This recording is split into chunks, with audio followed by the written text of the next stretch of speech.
Hello students, welcome to the class. Today we are continuing with data protection. In previous video we have learnt about virus, adware and spyware. So we will see what are the other threats.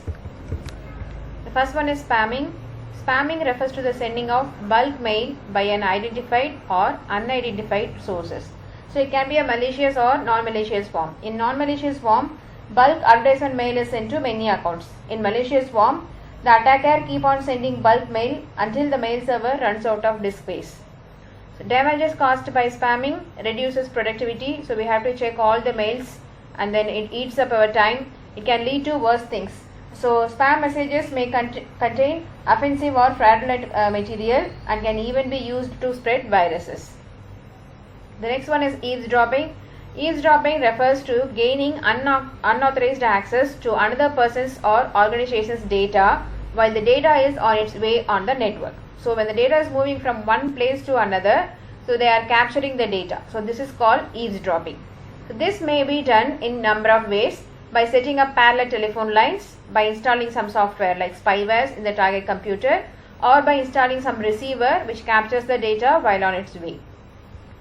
Solution to spam and then eavesdropping, we have to use anti-spam software. So in anti-spam software, it works in two ways. So we can use it can filter the sender or it can filter the keyword.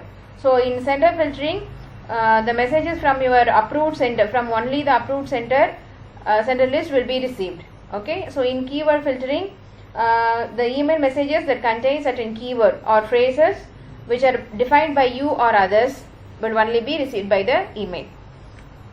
Then keep your email address private. So we cannot give our email address to all the online forms or wherever it is needed. So it should be private. Next we have to install firewall. A firewall is a hardware device or a software that is installed to monitor the data entering the computer network or leaving it. So this is the authorized way and it regulates all the messages coming in and going out from your network. Okay. So a firewall permits only the data to enter or leave a computer or network for which permissions have been granted by the computer or network administrator. So only the authorized messages will be received and it will send the message only to the authorized network. Okay. Use encrypted connection. So encrypted connection means your messages will be sent in the different format. So it will not be sent as a original one. It will be encrypted. Some added code or some other format will be there. The messages will be reached only by their way. Okay, so on the receiving end we have the encryption key or decryption key. So only those keys can decrypt the data. Avoid using public internet facilities for sensitive data. For bank information or using online transaction, we should not use the public internet facilities. Install internet security software. So these are the solutions to spam and then eavesdropping. Next one is denial of service attacks.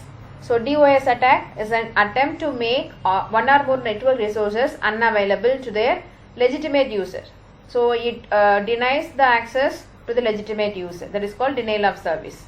So examples of such attacks, denial of access to information. So corrupting, encrypting or changing the status of information so that it is not accessible to its legitimate user. Corrupting the data. Denial of access to application. So forced shutting down of application as soon as the user opens it. Denial of access to resources.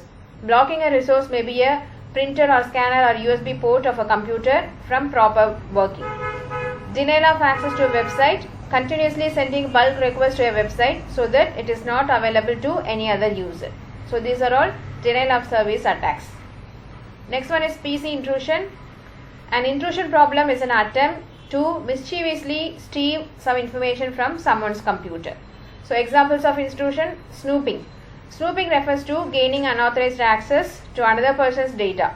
So this may be done in number of ways: by getting someone's login information by casually watching what she or he is typing, reading the files on someone's computer in an unauthorized manner, using some software which keep track of activities and data being sent or received on someone's computer.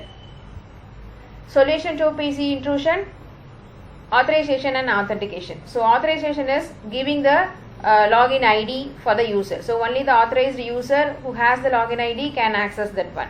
And authentication is providing the password. So the authorized user who has the valid password only can access that particular resource. Then firewall. So firewall we can implement in our hardware format or software format. Then file permission. So we have different level of file permission: read, write, modify, and execute. We can give the permission to a people. So read permission, people can only read the information. Write, they can write, they can modify. Okay, they can read and then write. And modification, they can do the changes. Okay, and execute, those people can run the application. So these are all the different ways or solution to PC intrusion. So next one is phishing and pharming. Phishing is a fraudulent attempt to obtain sensitive information or data such as usernames, password, and credit card details by disguising oneself as a trustworthy entity in an electronic communication. So normally you will be getting mail that says that they are the original or they are the authenticated people, but they are not the authenticated people. Okay, so they will be asking for your username, passwords, like that. So it may be in the form of mail or messages or even phone calls. So this is called phishing. Pharming is a scamming practice in which malicious code is installed on a personal computer or server, misdirecting users to fraudulent websites without their knowledge or consent. So they will be sending the link in the email. If you click the link, you will be directed to the website. So that looks like a normal original website, but that is a bogus website. Okay, so in this way they are directing all the network traffics to their website. So this is called pharming. So phishing involves the receipt of an email message that appears to come from a legitimate enterprise. Pharming attacks compromise at the DNS server level, redirecting you to the hacker's site when you type in a company's web address. So you know what is DNS, right? Domain name server, right? So this DNS is used to convert IP address into a domain name. So this phishing is done at the DNS level. Okay.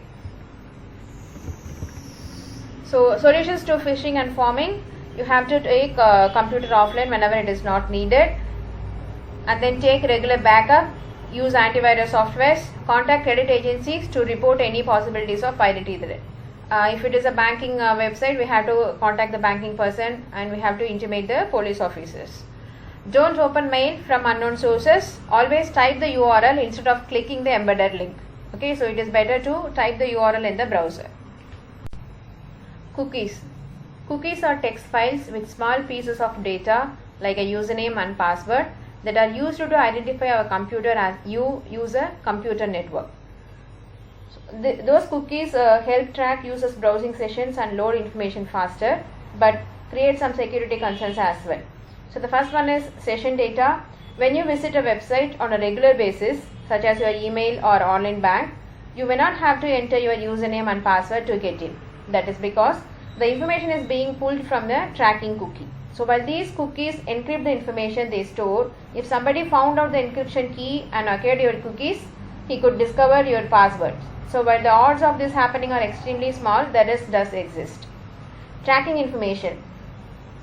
So when you visit certain websites with advertisements, those ads create cookies that store and track your online patterns. Sometimes your information may be sold to other companies. Some people view this as an invasion of privacy. Public computers. So when you finish using a public or shared computer, delete the cookies to ensure that the next people who use the same computer cannot access the information. Right. So that's all about today's class. So we have learned about different data threats like spamming, eavesdropping, and PC intrusion, phishing, and pharming. Okay. So then the threats about cookies. So that's all about today's class. We have a small assessment. So we have the Kahoot quiz. You can use the game pin, or you can use the link which I have enclosed in the description box. Thank you.